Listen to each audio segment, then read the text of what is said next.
What's up, my friends? Welcome on into the Tipico Sportsbook NCAA Tournament Show. Lauren Jabara getting the pleasure to be joined by the one and only college basketball and Duke legend, 13-year NBA vet, and Christian Laettner. Christian, how are you? I'm doing good, Lauren. Good morning. Good morning. All right, we got a lot to get into because obviously Selection Sunday was this past Sunday. The brackets are set at this point. You've won 2 titles and you were the Final Four MVP. No one can answer this question better. What does it take for a team to win a national championship? Well, it takes a lot, obviously. I don't know how the teams do it today with the transfer portal and so many one and dones. But when I was at Duke, what it took was learning Coach K's system. And I wasn't very good at it my freshman year. But as the years go by and sophomore year, junior year, you start to learn his system. You start to learn his defensive rules and how he wants you to play defensively. And then it really takes a lot to learn the way he plays his offense. So when I was there, it took a year or two to get everything under your belt.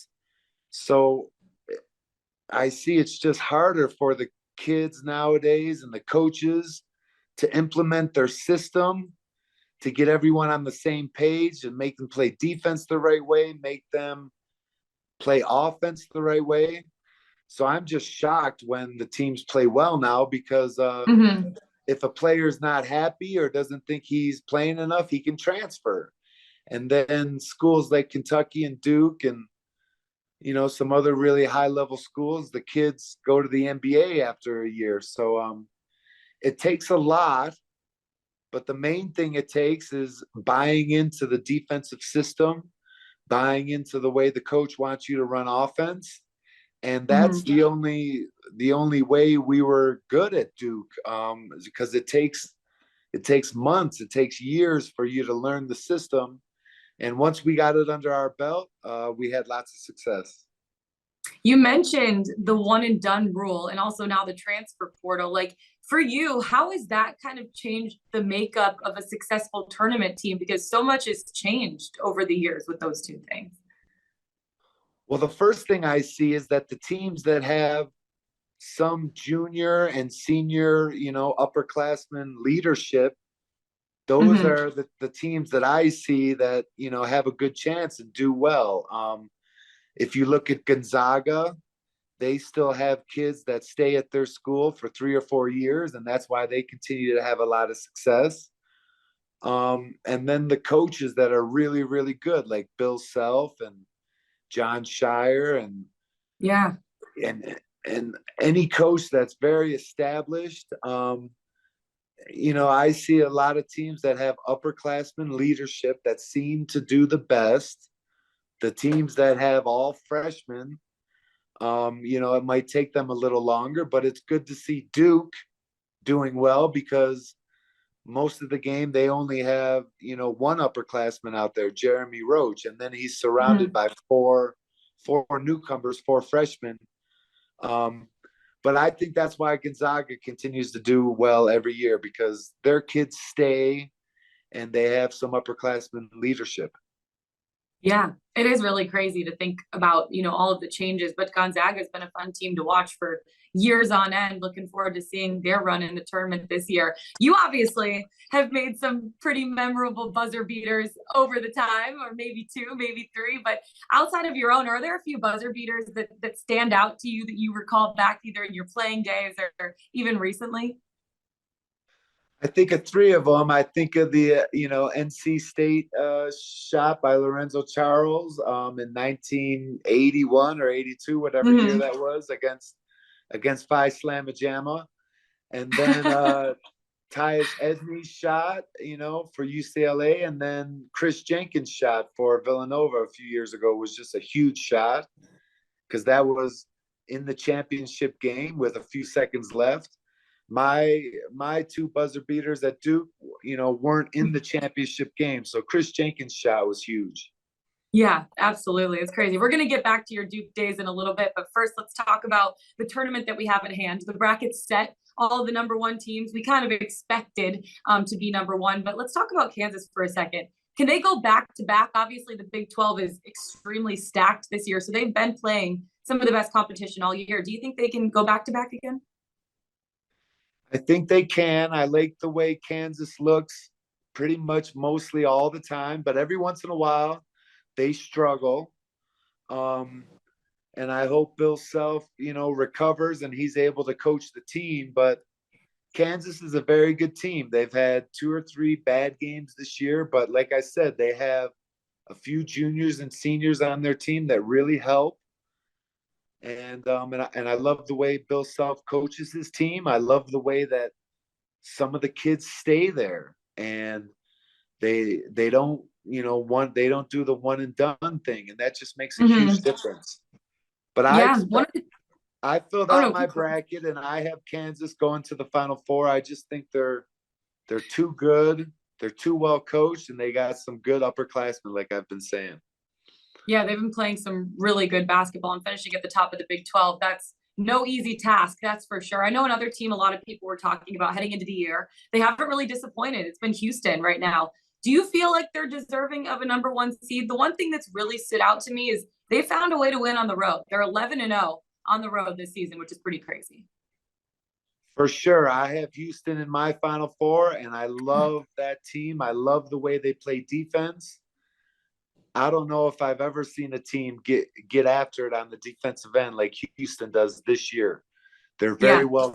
very well coached, and I love their aggressiveness on defense. Sometimes they stall a little bit on offense, but I expect their defense to carry them all the way to the Final Four. And if no one gets injured on their team, they're going to be a tough team to beat.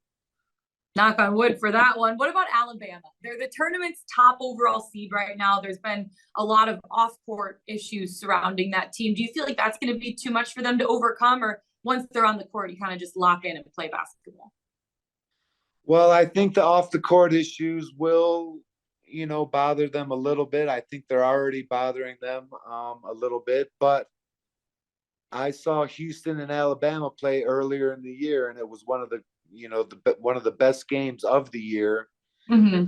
Both teams really got at it after it defensively. Alabama seems to be a little better offensively. They can put the ball in the bucket a little better most of the times than Houston. But Alabama, I'm impressed with them because they got a lot of freshmen out on the court, and they're still doing well. Mm-hmm. Let's take it to the Big Ten because, unfortunately, my Michigan Wolverines didn't necessarily have the season that they wanted to have heading into the year. But Purdue, they finished at the top of the Big Ten. They finished on a 5-game win streak. Do you feel like this is a team that's consistent enough to make a deep run in the tournament this year? I think they are. I really like Purdue. I love the way they're coached. I love the way they play. Zach Edey is a monster. Monster. I couldn't imagine playing against him. I played against a few 7'4", 7'5" guys in my days, but he's very good. And with Purdue, it just comes down to their guards. If they can make some shots and hit some threes, because Edey's going to attract so much attention, Purdue's got a good chance. But I really like the way they play. Last but not least, UCLA. How much does Jalen Clark's injury affect their title hopes this season? That was a big blow for them as a team, for sure. It was. I haven't seen them play too much this year. They're a West Coast team, so some of their games are on a little late for me. And I get that. I'm older nowadays, so I'm usually in bed by 9 or 10 p.m. at the latest. But I like Jaquez a lot. He's a very good player. He's an upperclassman. He seems to really make them steady on the court. Mm-hmm. And every team has to get over injuries, and I think UCLA has enough good players on their team to overcome that. Yeah, absolutely. It's everyone else stepping up. What is it? Every team says the next man mentality, right? The next man up mentality. So that's what they need to go into the tournament with. What about a dark horse that you have? I feel like everyone has a dark horse, a team that they're kind of rooting for that maybe no one necessarily thinks is going to make a deep run. Do you have one of those teams this year? I have two. I really like UConn. They're a good team, and I like Marquette. Marquette was very impressive this past weekend in the Big East tournament. So right now I see those two teams as being surprises maybe. And there's some other good teams out there, but right now I like UConn and Marquette, and of course I'm pulling for Duke. Yeah, let's talk about UConn for a second because it really feels like they're playing their best basketball right now at this time of the year. What stands out about this UConn team that you really like?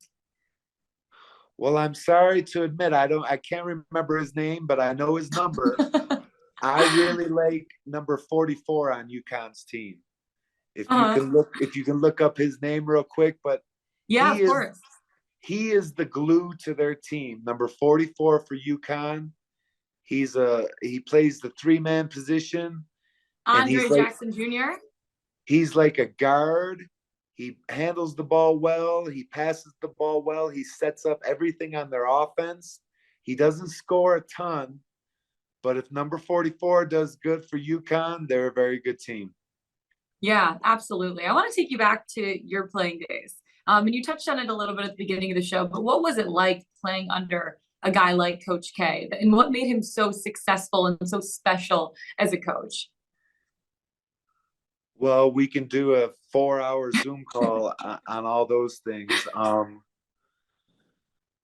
If I had to put it into a nutshell, I would say he's just so strict and Mhm. forces you to play the way he wants you guys to play basketball. He establishes his defensive philosophy.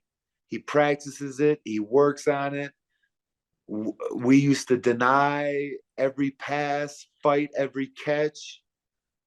So he was very tough on us in all those regards.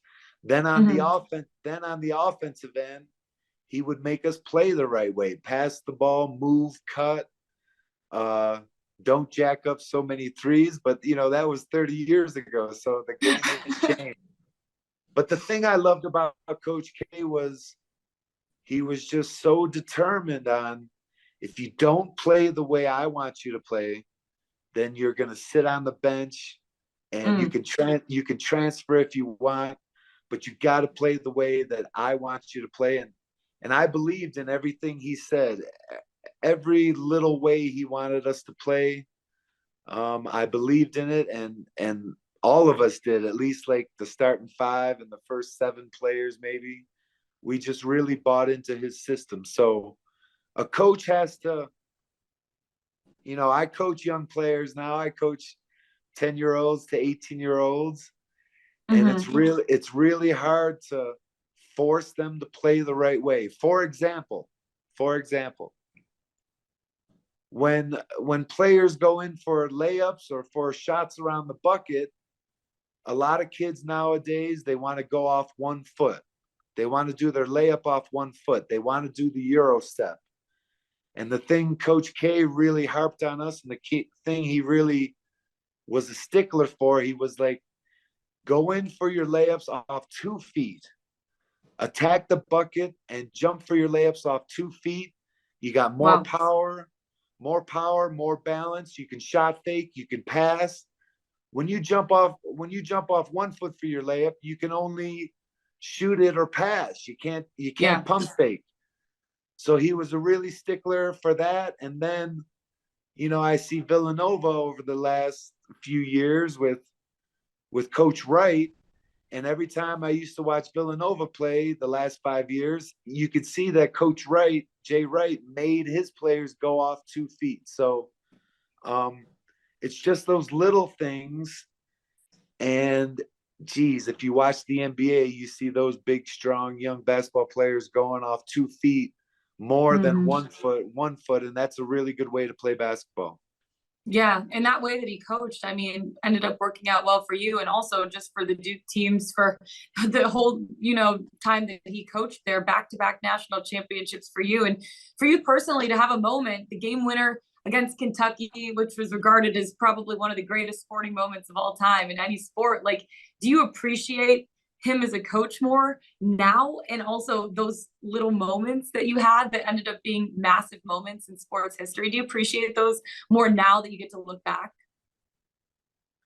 I could not appreciate Coach K more than I ever did 30 years ago. And it might be growing a little more over the years because you just realize what's important on the basketball court. And then when I start coaching myself, I started coaching, young players 4 or 5 years ago, and you realize how important those small things, those small tenets of basketball that Coach K was very strict on us with. You just appreciate them more and more. And Hmm. then every time I see my dad's 80 years old, and he coached me when I was young. And the thing my father used to yell at me the most when I was a young player, I would say between the ages of 9 and 14, is he would say, Christian, catch and face first. Catch the ball and face. Don't dribble right away. Save your dribble. Look to pass first. And that's another thing Coach K harped on us over and over again. Don't dribble right away. Give yourself a chance to read the defense. And nowadays, the game has changed. It's faster, quicker, more 3-pointers. And I see a lot of young players, as soon as the ball hits their hands, they dribble right away. So Yeah. I like that old school philosophy a little bit of catching and facing. My dad harped on it. Coach K harped on it. I try to implement it as much as I can now when I coach with young players, and they fight it a little bit. They all want to dribble right away. But if you notice in the NBA, a lot of guys catch and face first, and they give themselves a chance to see what the defense is doing. Yeah, absolutely. I agree. Okay, I want to take you back to being in the dream team, which was probably an incredible experience, right? Like, what do you feel like you learned the most from playing with some of those greats? And was it even more special for you winning an Olympic gold with Coach K involved throughout the process? Well, of course it was. When I was young, I used to sit down with my parents and watch the Olympics and Yeah. dream about winning a gold medal. So it was just an amazing feeling, an amazing thing to be a part of.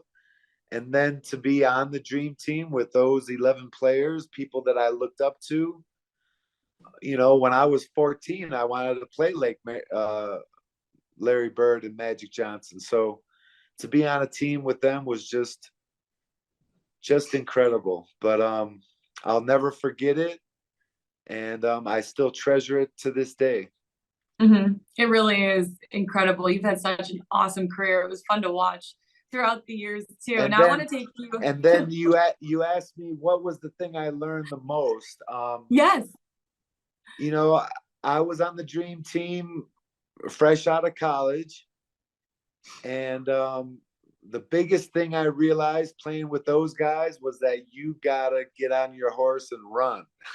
Mm. um, our On the dream team, our fast break was incredible.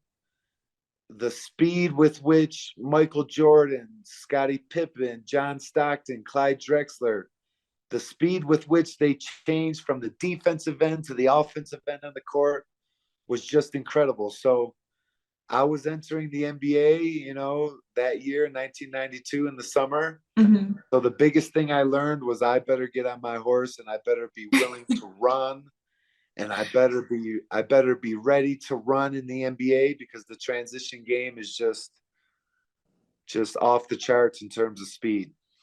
Yeah, absolutely. Rebound and run, baby. You love to see it. Okay, let's get back to the tournament for one more second before we let you go. Who are your final four picks? I know you gave us two of the four teams you have in the final four, but I want all four of them. I don't have my entire bracket filled out yet. I'm in Colorado right now. I'm not going to tell you what I'm doing because I can get injured. But I don't have my bracket totally filled out. I got to get to it tonight because don't the playing games start tonight? Yep, they start tonight. Absolutely, they start tonight. And then in the Yeah. end, who do you have to win it all? I'm sure that you have someone in your mind if we want to win the whole Well, of course I have Duke, but geez, thing. Houston's really good. Um, like I said, their defensive presence and how hard they play. is very impressive. So I'm picking Houston right now, but of course I want Duke to win.